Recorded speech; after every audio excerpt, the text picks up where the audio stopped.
বিজ্ঞান কল্পকাহিনীর দৃশ্য যেন এবার বাস্তব হয়ে উঠল চীনে।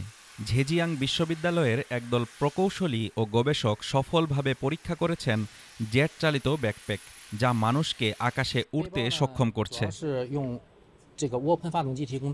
চীনের পূর্বাঞ্চলের ঝেজিয়াং বিশ্ববিদ্যালয়ের একদল তরুণ প্রকৌশলী শুক্রবার সফলভাবে উড়াল দিলেন এমন এক যন্ত্র নিয়ে, যা আগে শুধুই দেখা যেত সিনেমায়, একটি জেট চালিত ব্যাকপ্যাক। কার্বোজেট ইঞ্জিন দ্বারা চালিত এই ব্যাকপ্যাকটি সম্পূর্ণভাবে তৈরি হয়েছে চীনের নিজস্ব প্রযুক্তিতে। ব্যবহারকারী হাতের নড়াচড়ার মাধ্যমে নিয়ন্ত্রণ করতে পারেন দিক নির্দেশনা ও উচ্চতা।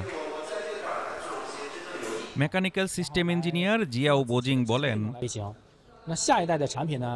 জেটপ্যাকটি মূলত কার্বোজেট ইঞ্জিন দ্বারা চলে। এতে দুটি ফুয়েল ট্যাঙ্ক, মাঝখানে একটি ইঞ্জিন এবং দুই হাতে একটি করে ইঞ্জিন রয়েছে। জ্বালানি ছাড়া এর ওজন ৩১ কেজি আর পূর্ণ জ্বালানি সহ ৪৬ কেজি। দলের সদস্য জিয়াও বোজিং নিজেই পরীক্ষামূলকভাবে একটি নিম্ন উচ্চতার ফ্লাইট পরিচালনা করেন। এই জেটপ্যাক মানুষকে ১৫০০ মিটারের নিচে ৩ থেকে ৫ মিনিট পর্যন্ত আকাশে ওড়ার সুযোগ দেয়, সর্বোচ্চ ঘন্টায় ১০০ কিলোমিটার বেগে। জিয়াও বোজিং বলেন, বর্তমানে ডিভাইসটি নিয়ন্ত্রণ করতে ব্যবহারকারীর কিছু শারীরিক শক্তি লাগে। ভবিষ্যতে আমরা এমন সংস্করণ তৈরি করতে চাই যা নিজে থেকেই উড়তে পারবে বা রোবট দ্বারা নিয়ন্ত্রিত হবে। দলটি ভবিষ্যতে এই প্রযুক্তি জরুরি উদ্ধার, সামরিক অভিযান ও টহল কাজে ব্যবহারের পরিকল্পনা করছে। একই সঙ্গে তারা কাজ করছে স্বয়ংক্রিয় ও রোবট নির্ভর সংস্করণের দিকেও।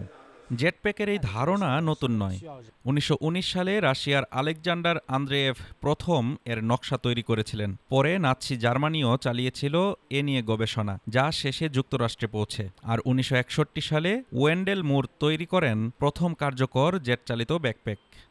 চীনের এই সাফল্য ভবিষ্যতের ব্যক্তিগত পরিবহন ব্যবস্থায় নতুন যুগের সূচনা করতে পারে, যেখানে মানুষ আকাশে উড়বে নিজের তৈরি পাখায় ভর করে। Desk report, Dhaka today.